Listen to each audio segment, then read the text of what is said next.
Ok, muchas gracias, ingeniero Edgar. Eh, a continuación, el ingeniero Andrés Rodolfo Cedeño Salazar, ingeniero ambiental por la Universidad Nacional de Chimborazo, de la provincia de Riobamba, del Ecuador. Es candidato al título de magíster en ingeniería hidráulica, eh, gestión de recursos hídricos por la Universidad Técnica de Manabí, y actualmente se encuentra desarrollando su trabajo de grado de maestría.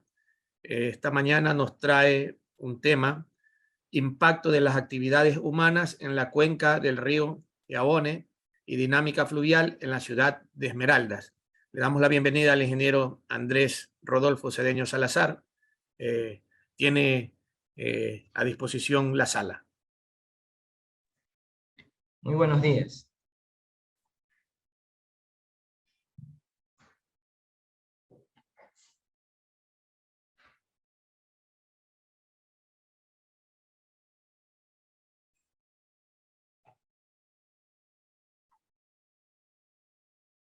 Ok.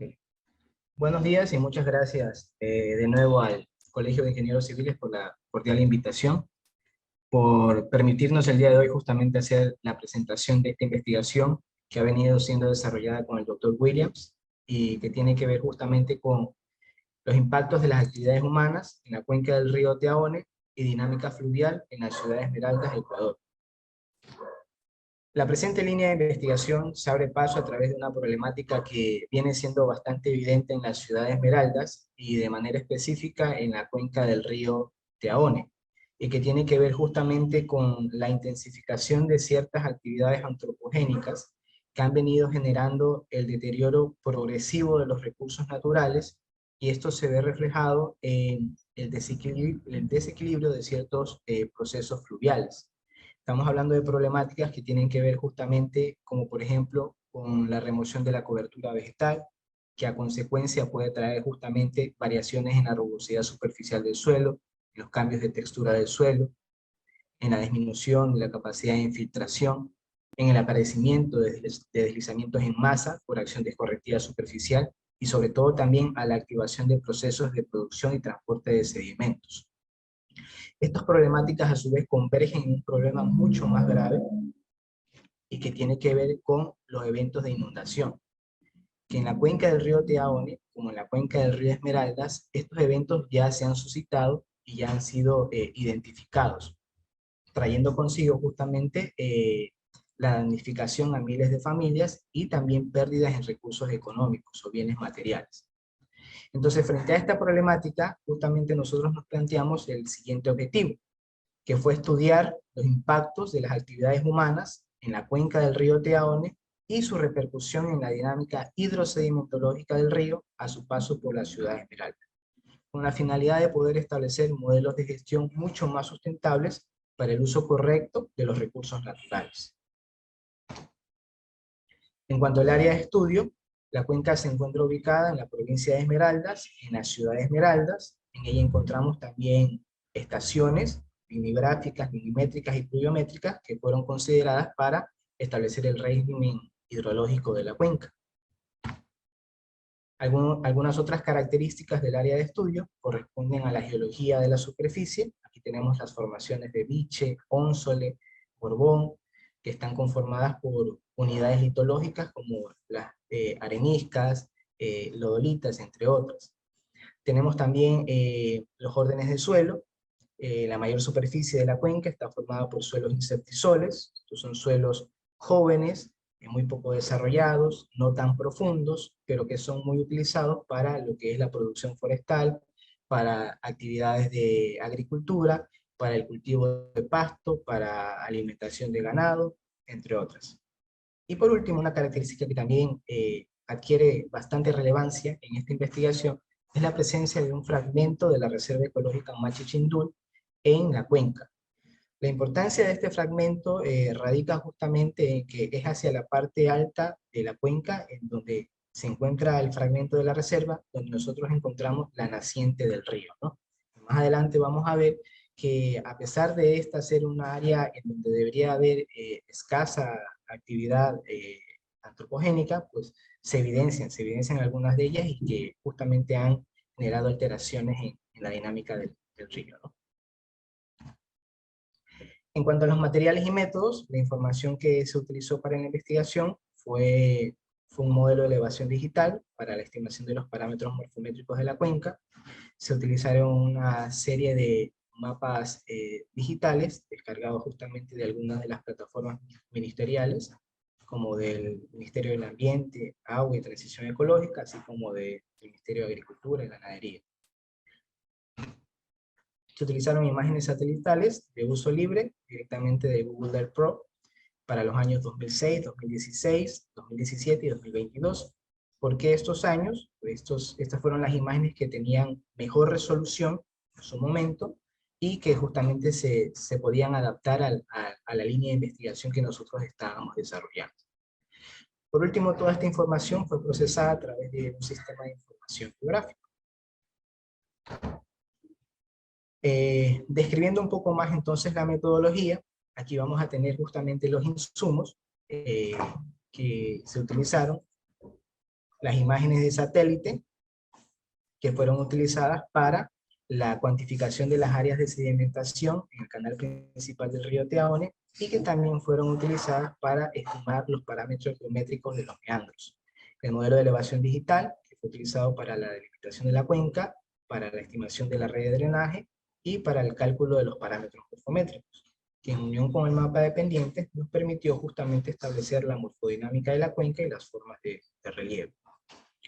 Por último, la información que respecta a los mapas temáticos, ya con una base topográfica definida, nos permitió justamente identificar aquellos factores antropogénicos y físicos que en consonancia a los parámetros morfométricos y a las imágenes satelitales nos iban a permitir justamente estimar la variabilidad espacio-temporal de las áreas de sedimentación en el canal principal del río Teaone, hacia la parte de su cuenca baja. En cuanto a las mediciones morfométricas que se establecieron para el análisis, las mediciones morfométricas básicas fueron el área, el perímetro, la estimación de algunas altitudes y de la pendiente. Con base en estas mediciones morfométricas, pudimos nosotros establecer otra serie de parámetros morfométricos que los agrupamos en 5 grupos, en lo que tiene que ver a la escala de la cuenca, al relieve y gradiente de la cuenca, en lo que tiene que ver a la forma de la cuenca, la extensión de la red de drenaje y la orden y magnitud de la red de drenaje. En cuanto a los parámetros geométricos de los meandros, los parámetros que fueron estimados fue la longitud del cuello del meandro, la amplitud del eje del meandro, el ancho del cauce, su radio de curvatura, la longitud de la curvatura y por último la sinuosidad. En lo que tiene que ver entonces ya en el análisis y discusión de los resultados, en lo que respecta a los parámetros morfométricos de la cuenca y de la red de drenaje. Aquí vamos a hablar de algunos de los parámetros a considerar, ¿no? Estamos hablando de una cuenca de tamaño mediano con una superficie de 504 kilómetros cuadrados, que tiene elevaciones que oscilan entre los 7 a los 602 metros sobre el nivel del mar. La naciente la encontramos a los 383 metros sobre el nivel del mar en el fragmento de la Reserva Ecológica Mache Chindul, y su desembocadura a los 7 metros sobre el nivel del mar, donde desemboca justamente en el río Esmeraldas. En cuanto a las pendientes del relieve, una pendiente de 0.29 metros sobre metro. En cuanto a la forma que presenta la cuenca, tiene una forma alargada, casi rectangular, de acuerdo a los parámetros de factor de forma y coeficiente de compacidad. En cuanto al radio de elongación, de 0.57, este valor, según la literatura, es muy característico de zonas con relieves bajos, que pueden ocasionar justamente retardos en la concentración de las aguas de escorrentía por acción de la longitud del cauce principal. Esto a su vez puede aumentar el riesgo de inundación una vez que todas estas aguas son concentradas en el canal principal. La longitud del canal principal del río es de 55 kilómetros, con una extensión total de la red de drenaje de 357 kilómetros, una densidad de drenaje media de 0.71, y por último tenemos una cuenca de orden 4 y con un radio de bifurcación de 5.42, que también, según la información y según la literatura, nos permite interpretar que estos valores suelen ser indicativos de ciertas redes de drenaje que pueden presentar picos bajos de inundación, pero mucho más extendidos en diversas áreas o zonas de la cuenca.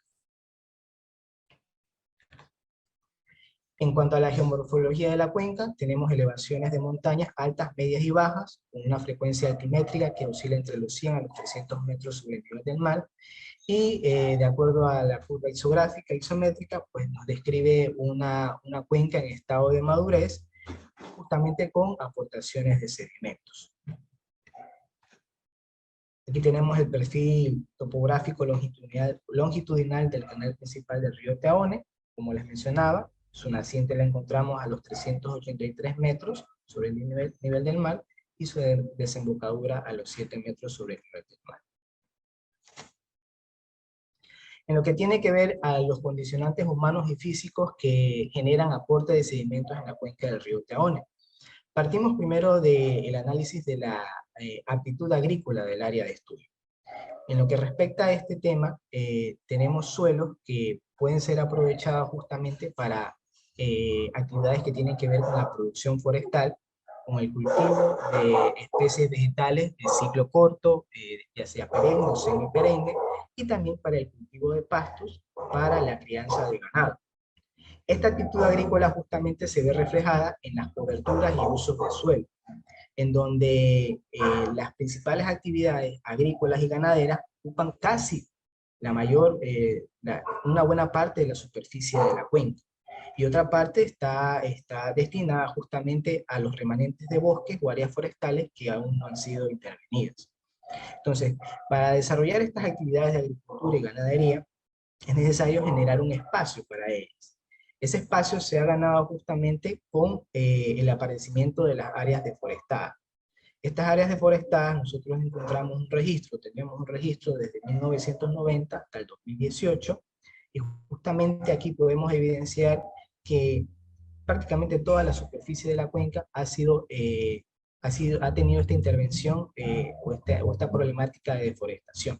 Incluso en la fragmentación que corresponde a la Reserva Ecológica Mache-Chindul, tanto para las áreas deforestadas como la presencia de actividades agrícolas o pecuarias, es evidente, ¿no? A la par justamente de estos procesos de deforestación, también tenemos procesos de restauración forestal, que justamente lo que quieren hacer es minimizar o de cierta manera mitigar la problemática que está presentando esta cuenca, ¿no?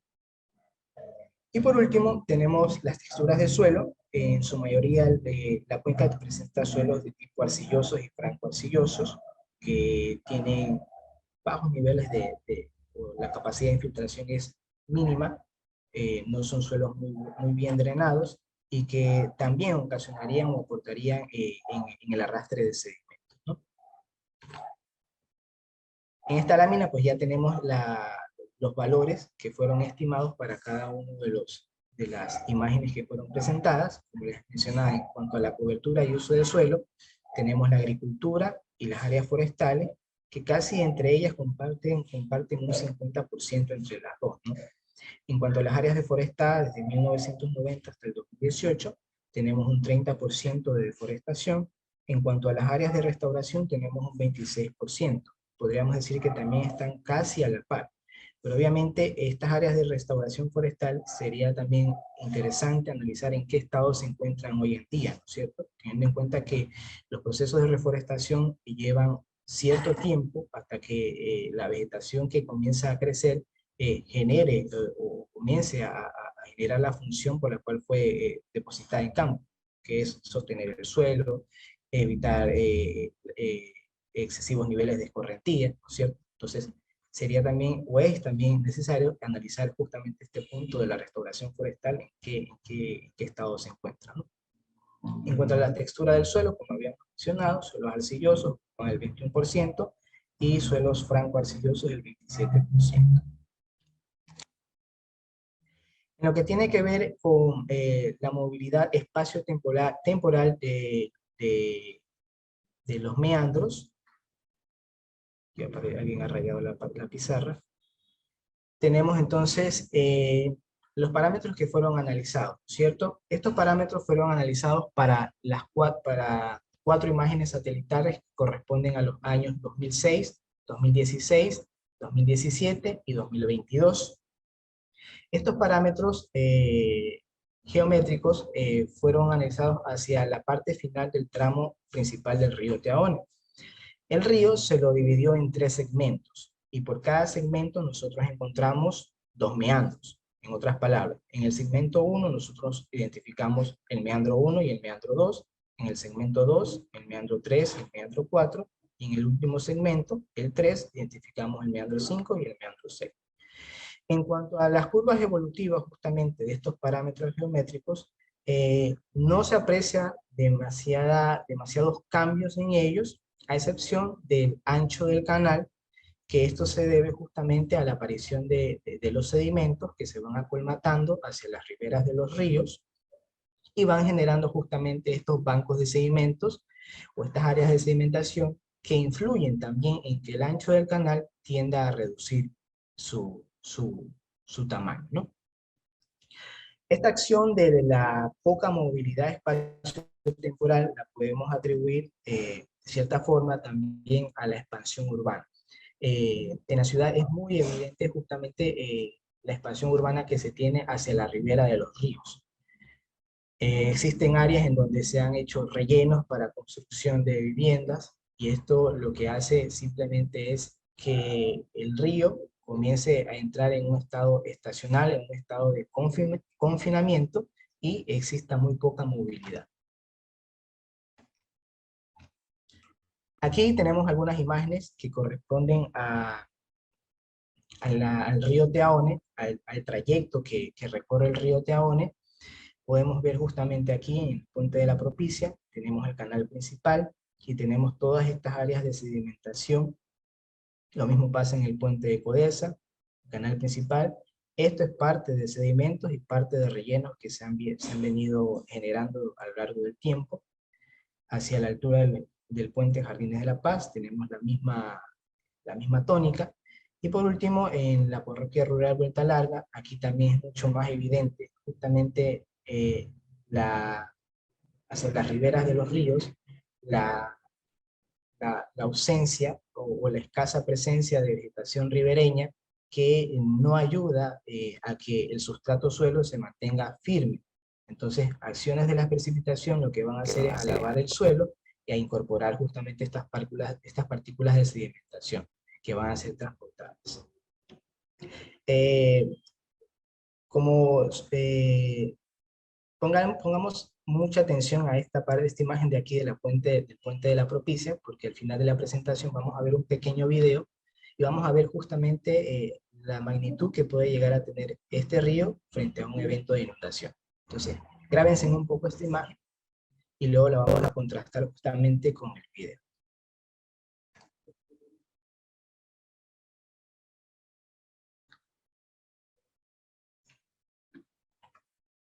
En cuanto a la variabilidad espacio-temporal de las áreas de sedimentación, como se les había mencionado, el tramo final del río fue dividido en 3 segmentos. El primero inicia en la central térmica Termo Esmeraldas y finaliza a la altura de la escuela Laura Mosquera. Aquí en el primer segmento vamos a poder evidenciar los meandros que fueron analizados, meandro 1 y el meandro 2. Para los años 2006, 2016, 2017 y 2022, aquí ya tenemos los meses en los cuales fueron tomadas estas imágenes. El mes de julio corresponde a una época de aguas bajas. Estamos hablando de una época de verano. Hay muy poca precipitación. Entre los meses de febrero y marzo, estamos hablando de meses que corresponden a una época invernal. Hay mayor frecuencia de precipitaciones y por ende hay un mayor nivel del río. El mes de noviembre abarca también una época de verano. Comienzan a hacerse presentes las primeras lluvias que van a ir intensificándose un poco hacia el mes de diciembre para entrar en el mes de enero, en donde tendremos ya propiamente dicho la época invernal. Entonces, aquí visualmente podemos observar justamente cómo esta variación espacio-temporal de las áreas de sedimentación se encuentran también justamente muy ligada a la temporalidad, ya sea invernal o de verano, ¿no? Es lógico y se entiende de esa manera. Cuando hay muy pocas precipitaciones, tal vez la presencia de los sedimentos es mucho más evidente porque el río no tiene la capacidad necesaria, tiene el caudal necesario para poder transportar todos esos sedimentos y poder evacuarlos. Pero aún así, independientemente de la época estacional, invierno-verano, la presencia de los sedimentos es temporal. La tenemos presente a lo largo de todo el año. Es transparente, mira, que hasta que agua se llena, te vas a llenar de agua los pies. Por favor, disculpe la interrupción, por favor, rogamos poner el micrófono en silencio. Disculpe, gracias Andrés, continúe. Gracias. Entonces, como les decía, justamente independientemente de la temporalidad de la que estemos hablando, la presencia de los sedimentos sigue siendo evidente durante todo el año. Y esto es porque está justamente ligado a estas actividades antropogénicas que fueron descritas o que fueron analizadas en las láminas anteriores. Aquí tenemos el segmento 2, desde la Escuela Laura Mosquera hasta el puente Codesa. Aquí tenemos la referenciación del meandro 3 y el meandro 4. Y el mismo análisis, ¿cierto? Visualmente podemos ver cómo las áreas de sedimentación varían en función de la estacionalidad, e independientemente también de la estacionalidad, podemos ver que su presencia está siempre ligada a las actividades antropogénicas y siempre estarán de manera permanente a lo largo del año. Y el último segmento que corresponde al puente Codesa hasta la desembocadura en el río Esmeralda, ¿no? Aquí tenemos ya la cuantificación de las áreas de sedimentación por segmento y para cada uno de los años. Para el 2006, justamente el mes de julio de 2006, donde ahí es una época de aguas bajas, encontramos nosotros las mayores áreas o la mayor presencia de sedimentación por la estacionalidad, y así va a ir un poco disminuyendo o decreciendo en función justamente de la presencia o ausencia de las lluvias, ¿no? Aquí tenemos justamente un poco las curvas de variabilidad espacio-temporal. En la figura A podemos ver por segmento cómo se ha ido comportando, cómo se comportaron en su momento estos sedimentos. Y en la figura B pues estamos viendo el área total de todas estas áreas de sedimentación de igual manera por año. Aquí tenemos una imagen que justamente refleja las áreas que podrían ser más propensas a sufrir eventos de inundación. Estamos hablando de la parte de la cuenca media-baja, en donde se tendría mayor susceptibilidad a eventos de inundación. En cuanto a las conclusiones, los parámetros morfométricos y las formas de relieve de la cuenca proporcionan información del control que estos ejercen sobre las magnitudes y las características de las respuestas hidrológicas, y en consecuencia sobre la ocurrencia de inundaciones. Los factores físicos de la cuenca, como la aptitud agrícola y la textura del suelo, han permitido el desarrollo de actividades antropogénicas productivas que han generado con el tiempo el deterioro progresivo de los recursos naturales, ocasionando desequilibrio en la dinámica hidrosedimentológica del río. La agricultura, la ganadería y la deforestación son actividades que representan más del 70% de cobertura de la superficie de la cuenca. Estas, a su vez, han potenciado los procesos de erosión y arrastre, participando de manera directa en el aporte de sedimentos debido a los cambios de cobertura y uso de la tierra. Los parámetros geométricos de los meandros evidencian muy baja movilidad espacio-temporal de estas formas del canal fluvial, no representando variaciones significativas durante el periodo analizado. La expansión urbana ha generado un estado de confinamiento de los mismos. La variabilidad espacio-temporal de las áreas de sedimentación en el canal principal del río Taone se encuentra fuertemente ligada a las actividades antrópicas que en ella se desarrollan y que repercuten en la activación de procesos erosivos, disminuyendo la capacidad hidráulica del río necesaria para el transporte y descarga de sedimentos, así como en el incremento del nivel del río durante eventos de máximas avenidas. En cuanto a las recomendaciones, establecer mesas de diálogo con las entidades legales pertinentes para el desarrollo de programas que contribuyan a la conservación de la cuenca del río Taone, la recuperación de los bosques, la regularización de las actividades antropogénicas, y la redefinición de un plan de ordenamiento territorial que considere el río Teahone como un área prioritaria de restauración ambiental. Promover prácticas agrícolas sustentables que apunten a la protección de los suelos frente a los procesos erosivos y disminuyan el potencial de arrastre de sedimentos en la cuenca. Zonificar la amenaza por eventos de inundaciones en las planicies media y baja de la cuenca con el fin de precautelar la pérdida de vidas humanas, bienes materiales y económicos. Planificar obras de mantenimiento del canal fluvial, como el dragado de las áreas con mayor sedimentación, a fin de minimizar las probabilidades de desborde del río en las posteriores crecidas.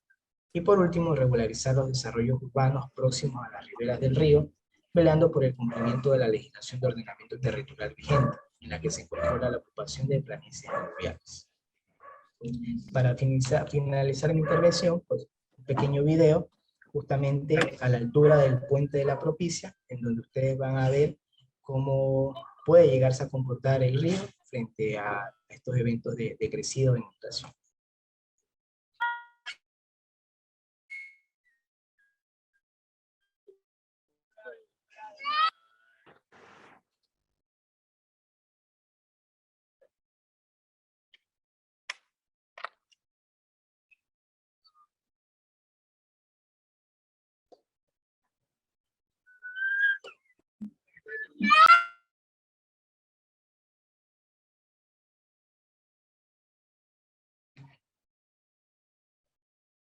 Muchas gracias. Muchísimas gracias al ingeniero Andrés Cedeño, compartiéndonos un caso de nuestra vecina provincia costera de Esmeraldas. Abrimos el espacio para si tenemos alguna pregunta o alguna intervención complementaria respecto del caso presentado por el ingeniero Cedeño.